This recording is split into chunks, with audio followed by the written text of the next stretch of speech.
queridos hermanos, bienvenidos al canal UCB Punta Mira. Esperamos que este contenido sea edificante para ti. Te invito a que lo compartas y así bendecir a los demás. Vivimos en una época extraña donde algunos creen y confían en la ciencia más que en la palabra de Dios y las promesas de Dios. Muchos ven incluso como autoridad absoluta, incluso los ven como un referente en temas que están más allá de su alcance de la ciencia. Y no tengo nada contra la ciencia porque me gusta mucho y admiro mucho, sigo Vericiatum mucho, así que me gusta la ciencia, me encanta, pero hay veces en que personas de ciencia, y como nosotros tenemos la tendencia a confiar en la ciencia, les confiamos a ellos las opiniones para las creencias fundamentales. De hecho, mira lo que dijo el padre de la psicología moderna, Sigmund Freud. Dijo: la creencia en una vida después de la muerte es una ilusión, una expresión de los deseos más profundos del ser humano. Freud en esta frase no habla de psicología, no está hablando de una frase científica, no hizo un experimento, no hay un dato observable, sino que está hablando como filósofo. Y desde su visión del mundo, desde la perspectiva obviamente materialista y sin Dios, sobre temas que influencian a nosotros.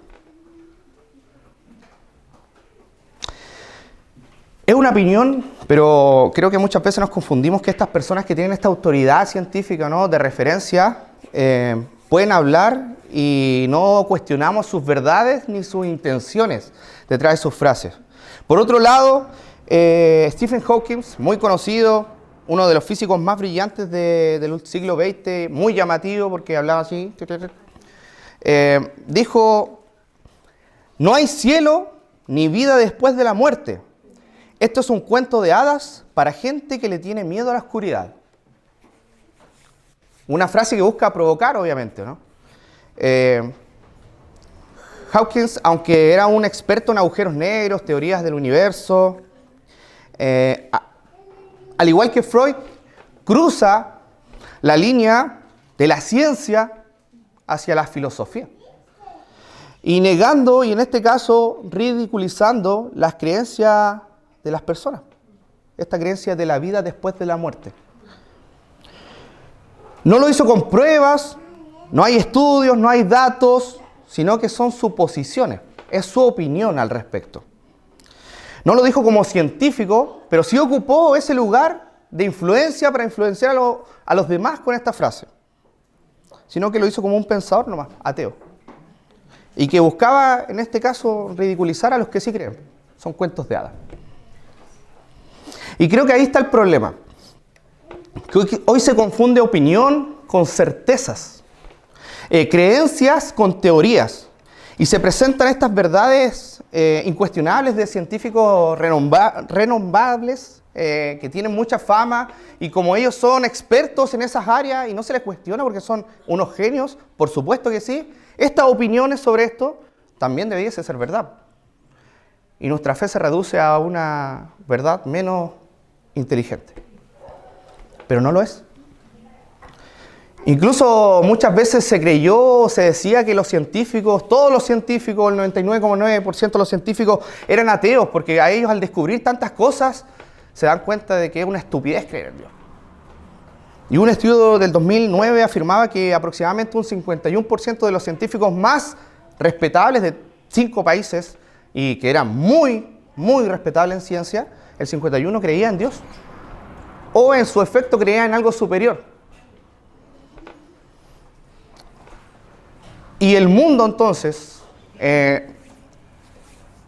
nos dice, o lo que la ciencia nos quiere decir, algunos de la ciencia nos quiere decir, es que la muerte es el final.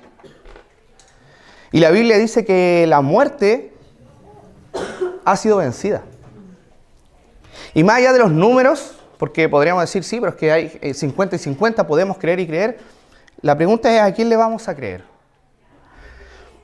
Y aquí, hermanos, como iglesia, como creyentes, debemos estar súper atentos, porque si creemos que la muerte es el final y le creemos a estas personas que cruzan el umbral de la ciencia hablando de filosofía y pensamientos, entonces esta vida, la que estamos viviendo, es todo lo que tenemos.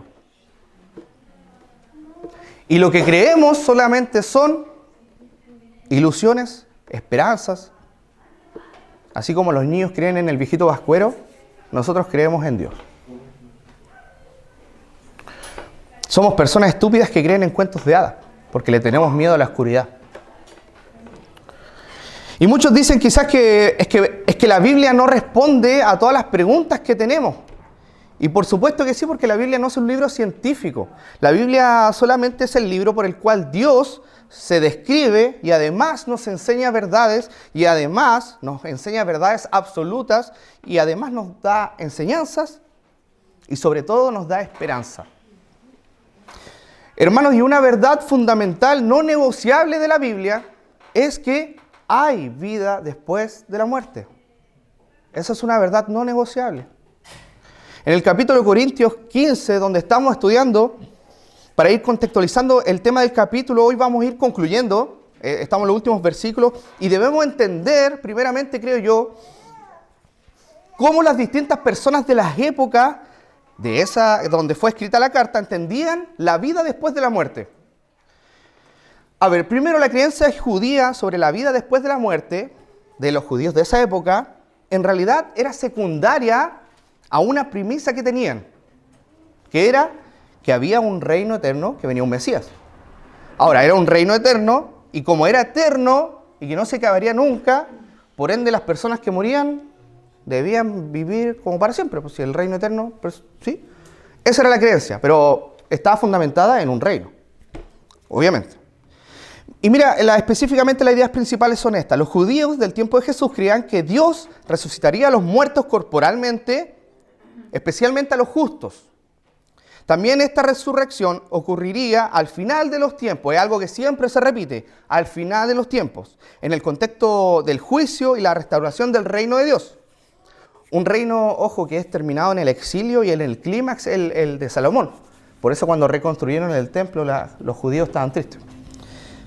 Y el cuerpo resucitado sería glorioso o transformado. No simplemente el cuerpo viejo que sería reanimado, sino que sería transformado. Y la resurrección, entonces, era una idea antigua. Y una pregunta interesante. ¿Y cuál es la primera referencia en la Biblia sobre la resurrección?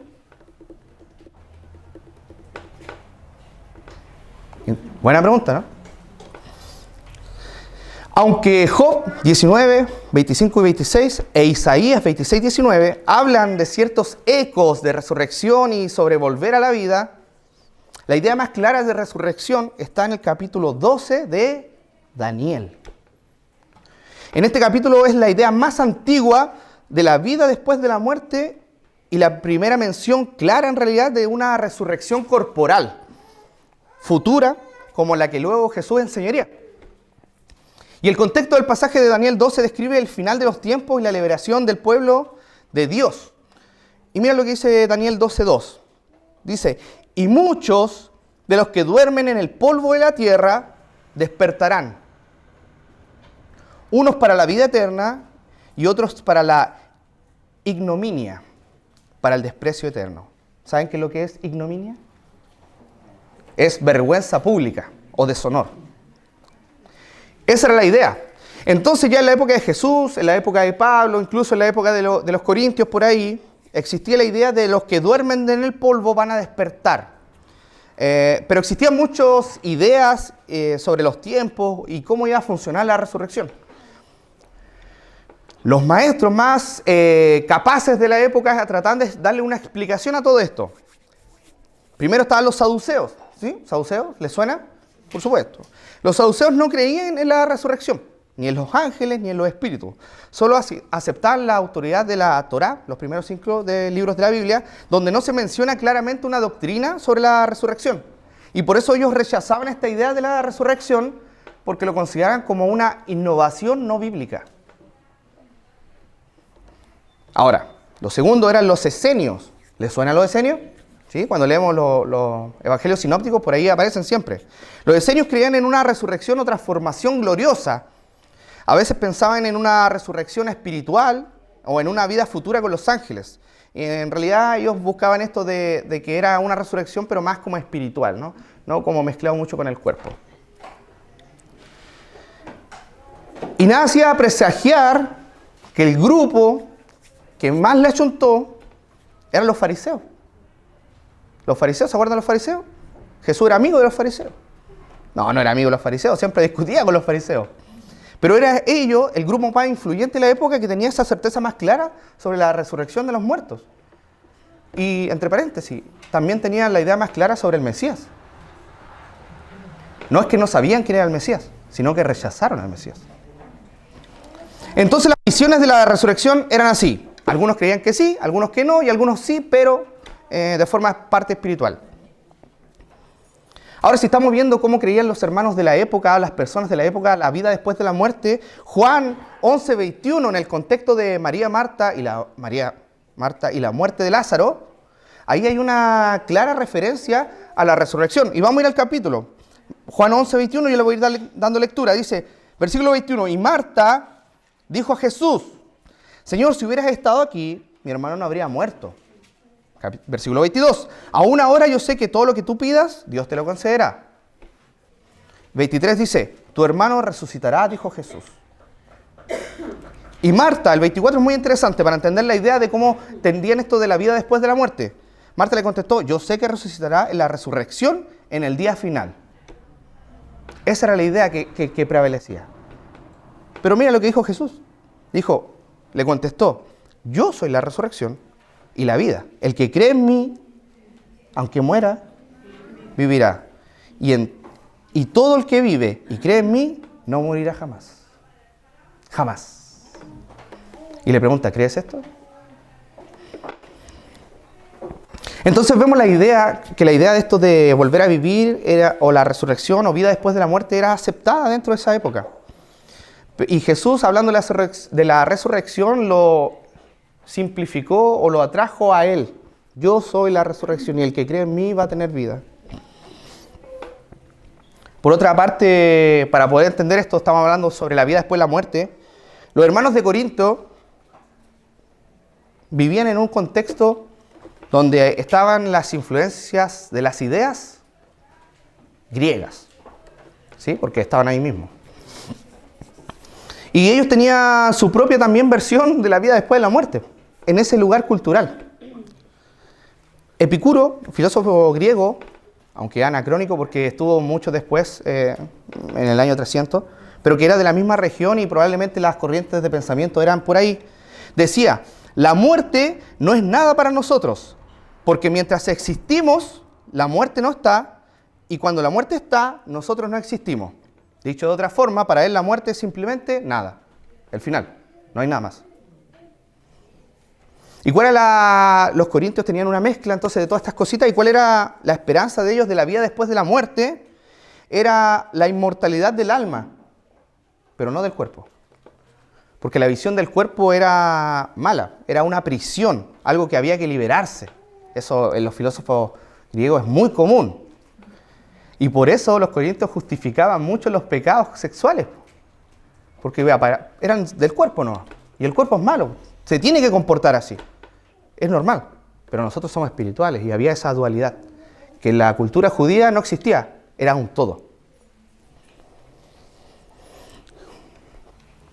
Y si entendemos todo lo que, para ir cerrando esta idea, vamos comparando de que las ideas de la vida después de la muerte no solamente son cuestionadas en el día de hoy, fueron cuestionadas siempre. Siempre hubieron más voces, siempre hubieron ideas superiores, más aceptadas. Y nosotros nos paramos ahí con toda esta información y estamos igual que la iglesia de Corintio, con ideas culturales, con opiniones de personas respetadas, con ideas filosóficas de grandes pensadores de la época, igual que nosotros. Y por eso el capítulo 15 de Corintios responde y habla sobre la vida después de la muerte, respondiendo a todas esas ideas. sobre la resurrección, explicando la verdad de los pensamientos culturales que existían, obviamente que tenían implicancia en la vida diaria, tenían implicancia en la visión de la salvación, entender la salvación y por supuesto de la misma vida cristiana, cómo te comportas entendiendo todo esto. Y vamos a 1 Corintios 15 y vamos a ir saltando algunos versículos, pero para entender ahora con todo este contexto cultural de ideas, cómo Pablo lo responde. Versículo 3, capítulo 15, versículo 3. Dice, porque yo les entregué en primer lugar lo que recibí, que Cristo murió por nuestros pecados, conforme a las Escrituras, que fue sepultado y que resucitó al tercer día, conforme a la Escritura, y que apareció a Cefas y después a los 12. Eso de que resucitó, nosotros tenemos un concepto muy teológico de eso, pero lo que Pablo está diciendo y la idea es que hay vida después de la muerte. Eso está diciendo. Versículo 12. Ahora bien, dice, si se predica que Cristo ha resucitado de entre los muertos, ¿cómo algunos de ustedes, cómo dicen algunos de entre ustedes que no hay resurrección de los muertos? En otras palabras, ustedes dicen, ya, sí, Jesús, sí, creo en Jesús y que resucitó, ok, pero nosotros imposible. Dicen, ¿cómo ustedes creen que no hay vida después de la muerte si Jesús demostró que hay vida después de la muerte? Versículo 21 dice, porque ya que la muerte entró por un hombre, también por un hombre vino la resurrección de los muertos, la vida después de la muerte. Porque así como en Adán todos mueren, también en Cristo serán todos vivificados. ¿Sabes cómo te puedo resumir esto? Este versículo siento que es muy teológico y está bien, debe ser así, ¿no? Pero lo que está diciendo es que, ¿tú entiendes que es real el pecado? Y les pregunto a usted, ¿es real el pecado? ¿Lo experimentan, verdad? Asimismo van a experimentar la vida después. Eso le está comparando. Así de real fue el pecado que estamos luchando día a día por alguien que lo hizo mucho tiempo atrás, pero nosotros estamos viviendo las consecuencias, así por la consecuencia de un hombre. Todos vamos a vivir también la resurrección. Pregunta clave en el versículo 35, pero alguien dirá, ya, todo lo creo, pero ¿cómo resucitan los muertos? ¿Y con qué clase de cuerpo vienen? Y esta es una pregunta súper sincera y súper bien intencionada. Porque, ok, lo creo, pero ¿cómo funciona? Porque es raro. Versículo 40. Hay asimismo cuerpos celestiales y cuerpos terrestres, pero la gloria del celestial es una y la del terrestre es otra. O sea, sí, las personas no van a estar con el mismo cuerpo y no vamos a ser iguales. No es que vamos a tener una segunda oportunidad en la vida, sino que vamos a ser distintos. Versículo 42. Así es también la resurrección de los muertos. Y cuando dice la resurrección de los muertos, tengan visión eso de así es la vida después de la muerte. Se siembra un cuerpo corruptible, se resucita un cuerpo incorruptible. 43. Se siembra en deshonra, se resucita en gloria. Se siembra en debilidad, se resucita en poder. Se siembra un cuerpo natural, se resucita en un cuerpo espiritual. Si hay un cuerpo natural, también hay un cuerpo espiritual. Entonces, al menos con esto sabemos tres verdades. Sabemos que hay vida después de la muerte. Sabemos que van a resucitar los muertos. Y sabemos que la resurrección entonces va a ser distinta al estado en que estamos hoy. No vamos a seguir viviendo. No vamos a ser personas de 1500 años de edad y vamos a ser viejitos. No va a ser distinto lo que está diciendo. Y entonces la pregunta de hoy, y que más o menos en el texto nos hace la pregunta y la que vamos a responder.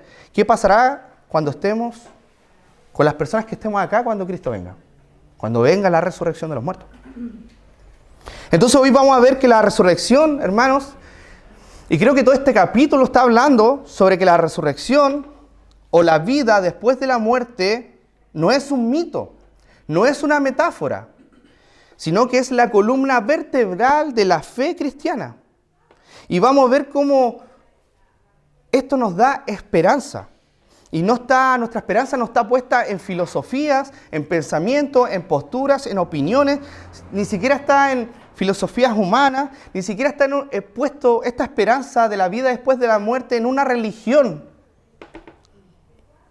Porque podemos debatir, hermanos, horas y horas y horas y horas y horas, y podríamos estar eternamente discutiendo sobre estos temas que son, entre comillas, filosóficos. Pero hermanos queridos, hay una verdad que nadie la puede cambiar, que hay una tumba vacía. No hay huesos. No puedes comprar flores e ir a dejarlo. No. Y nadie va a cambiar ese hecho. Nunca. Nadie puede cambiar ese hecho, hermano. Nadie. Y eso no es filosófico, hermano. No son ideas, no son suposiciones. Es una verdad. Y por eso vamos a leer este texto, el versículo 50 al 58. La última parte. Dice: esto digo, hermanos, que la carne y la sangre no pueden heredar el reino de Dios, ni lo que se corrompe hereda lo corruptible. Así que les digo un misterio: no todos dormiremos, pero todos seremos transformados. En un momento, en un abrir y cerrar de ojos, a la trompeta final, cuando la trompeta sonará y los muertos resucitarán incorruptibles y nosotros seremos transformados. Porque es necesario que esto corruptible se vista de incorrupción y esto que es mortal se vista de inmortalidad. Pero cuando esto incorruptible se haya vestido de incorrupción y esto mortal se haya vestido de inmortalidad, entonces se cumplirá la palabra que está escrita: devorada ha sido la muerte en victoria. ¿Dónde está, oh muerte, tu victoria? ¿Dónde, oh sepulcro, tu aguijón? El aguijón de la muerte es el pecado y el poder del pecado es la ley. Pero a Dios gracias, que nos da la victoria por medio de nuestro Señor Jesucristo. Por tanto, amados hermanos, estén firmes, constantes, abundando siempre en la obra del Señor, sabiendo que su trabajo en el Señor no es en vano. Tengamos un momento de oración. Padre Dios Todopoderoso, muchas gracias por tu palabra. Muchas gracias por la esperanza, Señor, que no está basada en filosofías, en pensamientos, sino que en una verdad indiscutible que no se puede reemplazar. La resurrección y la vida después de la muerte es verdad, Señor. Y te agradecemos por eso. Muchas veces tenemos dudas cómo van a ocurrir los eventos, el orden, o qué eventos pueden venir antes, Señor, pero la verdad de que vamos a tener vida después y una vida contigo eterna, Señor, es una verdad. Porque así como por un hombre entró el pecado y lo vivimos cada día, sufrimos por el pecado, queremos agradarte a ti, pero nos cuesta. Así de real va a ser la vida después de la muerte y la resurrección. Y estar contigo, Señor. Ayúdanos a poder entender esta verdad y hacerla práctica en nuestras vidas y que nuestras vidas se cambien, se transformen y nuestras formas de actuar sean distintas a través de esta verdad tan fundamental, Padre. Te lo pido en el nombre de Jesús. Amén. Vamos a ir al primer versículo. Ténganme paciencia. Muy bueno. Entonces la primera parte de este versículo, y como les dije, estamos concluyendo ya todo el tema de resurrección. Dice 50, esto digo, hermanos, que la carne y la sangre no pueden heredar el reino de Dios, ni lo que se corrompe hereda lo incorruptible. Y esta frase, en esto digo, hermanos, es una forma de Pablo de decir que es una natural conclusión. Estamos naturalmente concluyendo toda la idea central. Y con la idea de que Jesús podía volver en los tiempos de Pablo, esa era la esperanza de Pablo, entonces él dice que la carne y la sangre no pueden heredar el reino de Dios. En otras palabras, cuando el reino de Dios se establezca, no vamos a seguir igual. Eso es lo que está diciendo. Porque si tenemos un cuerpo que envejece y vamos a tener eternamente un reino con Dios, la conclusión es obvia. No podemos tener el mismo cuerpo, porque el cuerpo se debilita. Pero el reino de Dios va a ser eterno. Entonces, si Cristo vuelve antes de que el creyente muera, porque estamos hablando sobre las cosas corporales, anteriormente Curtis habló sobre lo espiritual, ¿recuerdan? De los que ya están con Cristo. Nosotros los que creemos vivos, los creyentes que no mueran, no vamos a tener el mismo cuerpo. Y dice, 51, así que les digo un misterio, algo que no se sabía, eso es un misterio, algo que no estaba claro. No todos dormiremos, pero todos seremos transformados en un momento, en abrir y cerrar de ojos, a la trompeta final, cuando la trompeta sonará y los muertos resucitarán incorruptibles y todos nosotros seremos transformados. Este es el misterio, hermanos, que ya entendemos que los cuerpos no van a ser iguales y los muertos y nosotros los vivos no vamos a ser zombies, sino que nuestros cuerpos van a ser transformados. van a ser distintos. Esa es la idea. Pablo tenía la esperanza de que viviría ese momento. Por eso dice nosotros. Cuando Cristo regresara, y por eso ellos decían que no dormiremos. Y la palabra de no dormir no es que duermen literal, hermano, es una referencia a que están muertos. ¿Sí? No vamos a discutir mucho en eso. Pero entonces todos, los muertos y los vivos, cuando venga el Señor, seremos transformados. Esa es una verdad también absoluta. Todos seremos transformados. Volveremos a nacer, rejuveneceremos. ¿Cómo va a ocurrir? No lo sé. No lo sé, pero sí vamos a ser transformados. Pero sí sabemos qué tan rápido va a ser esto. Porque dice que es en un momento, en un abrir y cerrar de ojos. Y esto para darle un énfasis no de la cantidad de milisegundos que se demora el ojo, sino que para darle una instancia de que esto va a ser instantáneo, hermano. Esto va a ser instantáneo, esto no se va a demorar. Cuando Cristo venga, va a ser instantáneo. No vas a tener duda de que va a pasar. Y vamos a ser transformados así. Y es una verdad que Pablo comúnmente enseñaba a todas las iglesias, porque había muchas dudas de esto mismo. Como les dije, porque las corrientes, opiniones de por ahí, influenciaban al cristianismo. En 1 Tesalonicenses 4, dice, 4:13, un clásico, dice, pero no queremos, hermanos, que ignoren acerca de los que duermen. ¿Quiénes son los que duermen? Los que están muertos. Para que no se entristezcan, como los que hacen los demás que no tienen esperanza. Ojo ahí, que no tienen esperanza.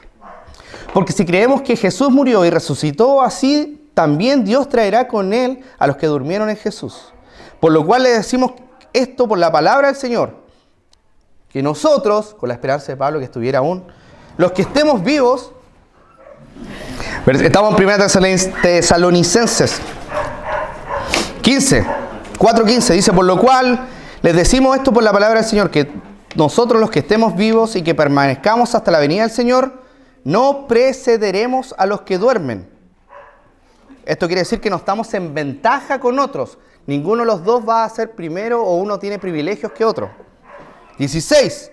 Pues el Señor mismo descenderá del cielo con voz de mando, con voz de arcángel y con la trompeta de Dios, y los muertos en Cristo se levantarán primero. Entonces nosotros los que estemos vivos y que permanezcamos seremos arrebatados juntamente con ellos en las nubes al encuentro de nuestro Señor en el aire, y así estaremos con el Señor siempre. Y mira el 18. Por tanto, confórtense unos a otros con estas palabras. ¿Sí? ¿Está bien? Excelente. Hermano, ha sobrevivido. Ahora, ¿cuál es el...? Quiero que vayamos a esto, porque muchas veces usamos esto, los que estudian escatología, ¿no? Por ahí están. Usamos esto para hacer análisis escatológico, ¿no? De los eventos futuros. Pero el énfasis de estos pasajes quiere decir que los creyentes que están muertos, pero en la presencia del Señor, y los creyentes que están vivos, en este lugar, ninguno de los dos, y en el mismo tiempo, ninguno se perderá este evento glorioso de la venida del Señor. Ese es el énfasis. Ninguno. Ninguno de los dos. Y sé que hay muchas interpretaciones de lo que significa la trompeta final, y Diego nos hizo una masterclass ya sobre eso, así que no vamos a analizar allá. Para ordenar, la trompeta final se ocupa para ordenar los eventos, cuándo, qué es primero, qué es después, y muchas cosas más. Pero hermanos, quiero que solo recordemos esto. Cuando nosotros escuchemos la trompeta, será el momento en que primeramente estaremos con el Señor y todas esas promesas de esperanza se cumplirán. Y ya eso es todo, ya son muchos, no podríamos agregarle nada más a eso. ¿Qué más necesitamos? Pero además, seremos reunidos con las personas, hermanos, que amaron y creyeron en el Señor. Esas personas que creyeron en el Señor y murieron, y que nosotros tenemos la esperanza y están con Dios, las vamos a volver a ver. Y nos vamos a reunir en un mismo lugar, con un mismo propósito. Y el versículo 18 dice, anímense con estas palabras. Anímense. Nos vamos a encontrar. Ese sonido va a ser la unión entre los muertos que ya están con Cristo y nosotros que quedaremos. Mira la tercera parte, versículo 53 de Corintios 15. Porque es necesario que esto corruptible se vista de incorrupción y que esto mortal se vista de inmortalidad. Pero cuando esto corruptible se haya vestido de incorrupción y esto mortal se haya vestido de inmortalidad, entonces se cumplirá la palabra que está escrita: devorada ha sido la muerte en victoria. Creo que esto de vestirse de incorruptible ya lo entendemos, ¿no? Vamos a ser distintos, el cuerpo va a ser transformado, esto corruptible. Y esto mortal se va a transformar en inmortalidad. ¿Sí? ¿Y cuándo? En un abrir y cerrar de ojos. Va a ocurrir cuando venga el Señor. Pero quiero darle mucho énfasis a esto. Entonces se cumplirá la palabra que está escrita, que dice: devorada ha sido la muerte en victoria. Esa es una cita de Isaías 25:8. Que dice: Él destruirá la muerte para siempre. ¿Se dan cuenta cómo todas estas palabras de resurrección, pecado, muerte, vida después de la muerte, está unida a toda esa palabra? Pero fíjate que Isaías 25:8 no termina ahí. Tiene otra parte. Y dice, primero dice, Él destruirá la muerte para siempre. Y segundo dice, el Señor, Dios, enjugará las lágrimas de todos los rostros y quitará el oprobio de su pueblo sobre toda la tierra, porque el Señor ha hablado. Y eso se repite en Apocalipsis 21:4. Dice, Él enjugará. ¿Sabes lo que significa enjugar? Él va a hacer esto. Esto. Te va a secar la lágrima. Todas lágrimas de sus ojos. Y ya no habrá muerte. Ya no habrá más duelo. Ni clamor, ni dolor. Porque las primeras cosas han pasado. Y quiero que escuchen esto, lo que Dios promete en su palabra, hermano. Es muy importante. Relacionado con la resurrección. Que esta es la razón por la que tenemos esperanza y la resurrección en el capítulo 15 y la visión que tenemos que tener. ¿Por qué es importante? Porque aunque ahora, hermano, sientas que las fuerzas te fallan, que hoy hay lágrimas que corren por tu cara, que el alma te duele, hay esperanza más allá de la vida, de esta vida de dolor. Hay un día glorioso que se acerca y tengo la esperanza, hermanos, de que yo sea la generación que vea el regreso del Señor. Y el día cuando venga el Señor y seamos transformados, esas lágrimas que por hoy son de pérdida, de dolor, por la enfermedad, por la injusticia, por la soledad, esas lágrimas serán secadas por el Señor mismo. El dolor que hoy día podemos llevar en el pecho, que a veces no podemos soportar y estamos afligidos, que nos roba el sueño, que parece no tener fin. Va a haber un día donde el Señor dice, ya basta. Se acabó. Se acabó. Se cumplió la esperanza. Ese clamor que sube hoy como un grito desesperado del cielo y nosotros oramos y clamamos al Señor que nos ayudes por esperanza, por dolor. No aguanto más, Señor. Será silenciado por el mismo Señor. No vamos a necesitar orar, decir, Señor, clamamos a ti porque vamos a tener al Señor ahí. Y ya no va a haber clamor.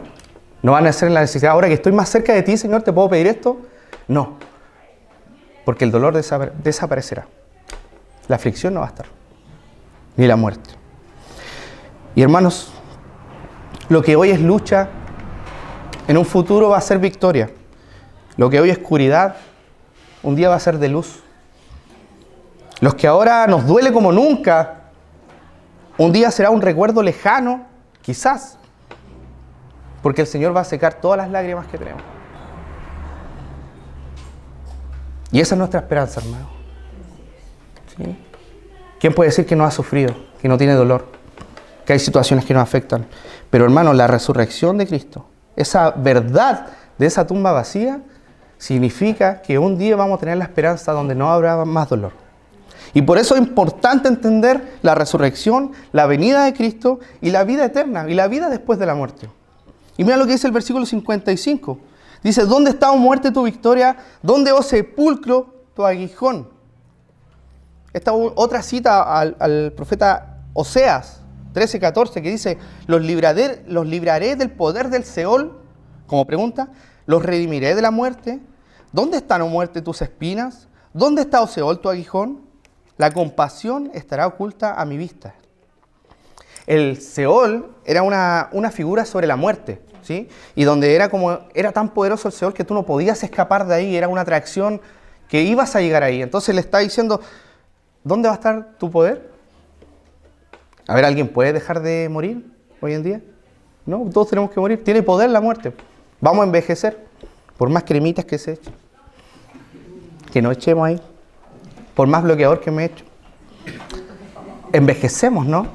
Envejecemos. Si es algo natural, no vamos a poder evitarlo.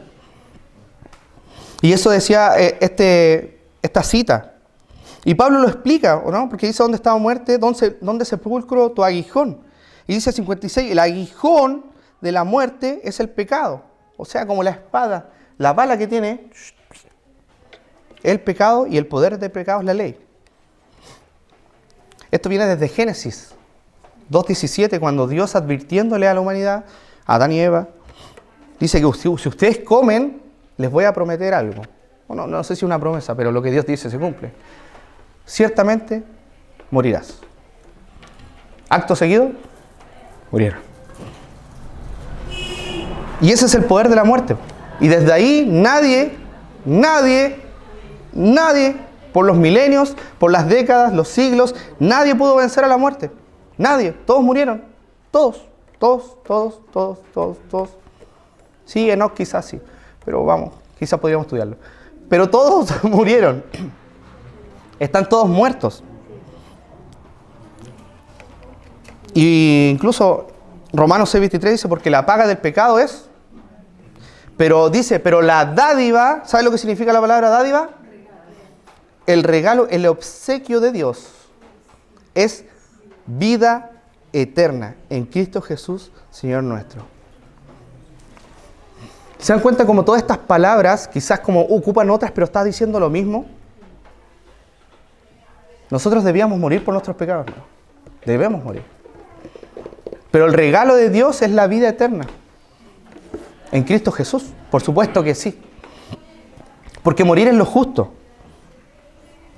Y lo injusto es que Dios nos libre de la muerte. Pero lo injusto de Dios se llama gracia. Y no es injusto Dios porque tuvo que pagarlo igual. En Jesús. Mira lo que dice el versículo 57 de Corintios. Pero a Dios gracias, después de entender esto, pero a Dios gracias, que nos da la victoria. ¿De qué victoria está hablando acá? ¿Sobre qué? Sobre la muerte, sobre la vida después de la muerte, sobre la esperanza más allá. ¿Entienden cómo se va hilando todo esto? Y nos da victoria, dice, por medio de nuestro Señor Jesucristo. Victoria de la muerte, del pecado, victoria sobre el Seol, victoria sobre poder morir sin esperanza. ¿Y se dan cuenta cómo todo esto va cuadrando? Y por eso es muy importante entenderlo. Entonces los creyentes no ven la muerte, o la muerte no es una situación de perdición, sino que es un tránsito que permite la partida del creyente a una nueva experiencia en Cristo. Los que murieron transitaron a una nueva experiencia.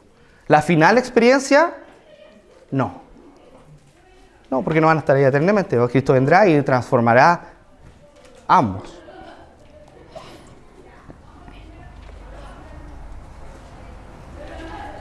Versículo 58. Dice, por tanto, mis amados hermanos, estén firmes, constantes, abundando siempre en la obra del Señor, sabiendo que su trabajo en el Señor no es en vano. Estudiando esto yo me preguntaba, ¿por qué Pablo nunca defendió que Jesucristo estuviera vivo, no sé si me entienden, o la tumba vacía, o hizo esa referencia? Porque Pablo conocía a los apóstoles y pudo evidenciar eso. Pablo era fariseo. ¿Usted cree que Pablo se hubiese tragado esta mentira? Al contrario. Cuando él entendió de que esa tumba de verdad estaba vacía, se enojó y persiguió a los cristianos, estos que dicen que Jesús resucitó, y además, bueno, puede haber resucitado, ¿no? Hay historias de gente que resucita, puede ser, pero que le digan que es Dios, que puede quitar el pecado, son blasfemias. Y hasta que después en el camino, el mismo Jesús se apareció a Pablo, obviamente lo transforma todo. Porque todas esas historias y todo lo que podemos entender, se le hizo real para él. Y eso es lo que quiero que hoy día podamos entender, hermanos. La realidad sobre la vida después de la muerte. Y entre comillas no tenemos la certeza de la vida después de la muerte porque todos los de acá están vivos. ¿No? Nadie ha muerto. Y por eso es importante entender la figura de Jesús. La figura de que Él resucitó. De que no tenemos huesos. No hay una tumba. No hay un funeral. Porque está vivo. Y eso debe traernos esperanza. ¿Ustedes creen que no han habido investigaciones sobre encontrar a Jesús? Imagínense 2000 años y no es un hecho cuestionable. Lo cuestionable es que le demos el poder de Dios. ¿Sí? Hay religiones, los musulmanes no lo ven como un Dios y algunas más tampoco. Pero de que vivió es un hecho. Por eso, hermanos, dice, lo primero, hermanos, un mensaje de Dios que creo que traspasa todas las épocas y un mandamiento para nosotros como iglesia es mantengámonos firmes. ¿En qué? Fundamentalmente, en estas doctrinas fundamentales, como por ejemplo, lo que Pablo explicaba, el pecado, la muerte, la vida después de la muerte y la resurrección y la segunda venida de Cristo. Mantengámonos fuertes en eso. Pueden haber ruidos, personas que opinan sobre esto. Pueden haber gente que asumen cosas, pero estemos firmes en esa verdad fundamental. Estemos firmes. Lo segundo dice constantes. Y esa palabra en el original tiene la idea de que nadie los pueda mover de la posición en la que están. Y nuevamente pueden existir personajes, pueden existir personas que nos influencian a dejar estas verdades, estos caminos. Incluso pueden haber mismos familiares, personas, parejas, esposos, esposas, hijos, abuelos, padres, que nos tratan de mover de esas verdades y decir, ya basta, son cuentos de hadas. Pero estemos firmes, hermanos, y constantes. El tercero dice, abundando siempre en la obra del Señor. ¿Por qué? Porque el servicio de Dios entonces parte de la obra del Señor. Compartir unos con otros. Estar sirviéndonos con nuestros dones y talentos. Lo hablamos millones de veces acá. Pablo nos enseñó sobre dones y talentos. Cómo debíamos esperarnos en la cena del Señor. No abusar entre nosotros, sino que somos una iglesia. Eso es la obra del Señor. No es que quédense acostados hasta que venga el Señor. Tranquilos, quédense en sus casas y esto va a pasar. No es esa la idea. Mientras tengamos la esperanza que va a pasar, ok, tenemos que servir al Señor. Y eso lleva a muchas áreas de la vida. Los dones, talentos, vida cristiana, compartir con otros. Darse el tiempo de compartir entre hermanos. Cuarto dice, sabiendo que el trabajo del Señor, trabajo en el Señor, no es en vano. Hebreos 6:10 dice, porque Dios no es injusto para olvidarse de la obra de ustedes, ni del amor que han mostrado hacia su nombre, habiendo servido y sirviendo aún a los santos. Hermanos queridos, esto es para todos los que sirven y luchan en silencio. A los que oran con amor por otros, a los que se sacrifican por otros, a los que con dolor muchas veces sirven a otros y oran por otros. La esperanza que tenemos, hermanos, en Cristo no es solo para un glorioso mañana, que por supuesto que sí, sino que también es para hoy. Dios no está ausente ni está desconectado con lo que hace la iglesia hoy, con lo que tú haces hoy. Dios no está conectado con eso, desconectado con eso. Dios sí tiene ojos, sí está mirando. No es para el futuro, hoy también. Y por supuesto que Dios no es injusto para olvidar. Esos pequeños actos de servicio, hermanos, que tú puedes pensar que son insignificantes, y muchas veces son insignificantes para la iglesia, para el contexto, para todo lo que quieras, porque nadie lo va a ver, nadie lo va a aplaudir, nadie lo va a felicitar. Pero si es para Dios, Dios no olvida. Y Dios no es injusto, no es deudor de nadie. No hay nada que podamos hacer que Él nos tenga que dar un favor a cambio. Dios ve nuestro esfuerzo, hermano, y cada palabra de aliento que tú diste Cuando incluso tú mismo necesitabas consuelo. Cada vez que serviste a otros, incluso con el corazón quebrado, Él lo ve y no olvida. Y no es en vano, porque el servicio del Señor tiene un peso eterno.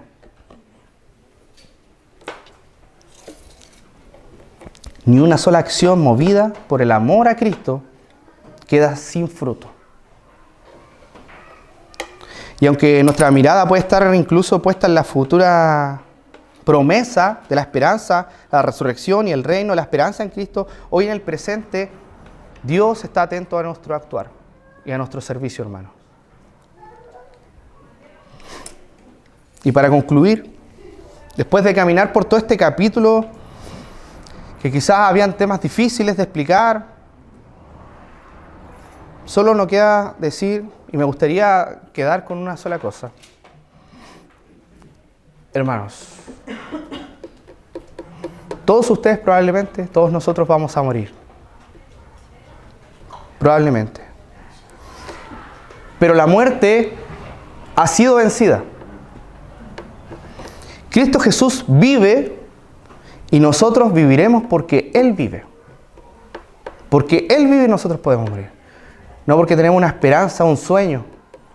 Porque hay una verdad que en Cristo resucitó y nosotros vamos a poder resucitar por eso. No lo merecemos. Nosotros no nos dejemos guiar por el ruido que puede ser con estas personas que nos pueden hacer mover nuestra fe y decir, sí, quizás es una ilusión. He decidido creer en esto. Y quizás es algo ficticio, pero bueno, prefiero esto que otra cosa. No, hermano. Hemos creído en aquel que venció la muerte y que vive por los siglos de los siglos, que sigue vivo y volverá por su iglesia. Nuestra fe, hermano, no es una ilusión. No es una esperanza como para un consuelo emocional. No es un cuento de hadas. Es una verdad absoluta y es una verdad divina. Y la resurrección de Cristo no fue simbólica, hermano. No fue algo ficticio. Es real, es tangible, es histórica. Y si Cristo resucitó, hermanos, nosotros también vamos a resucitar con Él. Y por eso tenemos vida después de la muerte. Y por eso, hermanos, el texto termina con dándote ánimo a ti, a mí, a la iglesia de Corintio. Que no te rindas. Permanece firme. Sé constante. Abunda en la obra del Señor. Abunda en la obra del Señor. Porque nada de lo que hacemos por amor a Cristo es en vano. Nada de lo que hacemos hoy. ¿Y estás cansado de servir, hermano? Recuerda que Dios te ve. ¿Estás luchando con dudas? Recuerda que tu esperanza está anclada en la tumba vacía. Nunca olvides eso. Si te preguntas si vale la pena seguir, no hay nada como Jesús, hermano. No hay nada. Y si el mundo dice que la muerte es el final, nosotros creemos que la muerte es solo el principio de lo eterno con Cristo. Y si el mundo dice que nada de esto tiene sentido, nosotros decimos que todo cobra sentido con la cruz y la tumba vacía en Cristo. ¿Y cuál es la esperanza, queridos hermanos? ¿Cuál es la esperanza entonces? Que un día, que ya va a llegar, no tengan duda de eso. Ese día ya no habrá más lágrimas. Ese día no va a haber más dolor. Ese día la muerte no va a existir. Nuestros cuerpos que sufren hoy con enfermedades no sufrirán más. Nuestros cuerpos que cada día están muriendo, se están envejeciendo, un día solo van a tener cada vez más vida. Y vida en abundancia, vida eterna, porque vamos a estar con nuestro Señor. Como dijo Jesús a Marta, ¿crees esto? Y le hago la pregunta, ¿crees esto, hermano? Espero de todo corazón que sí, hermano, porque esta iglesia se sustenta bajo esa verdad. Esta iglesia se sustenta bajo la verdad de que Cristo ha resucitado. Esa es nuestra esperanza. Y espero que sea tu esperanza, querido hermano. Tengamos un momento de oración.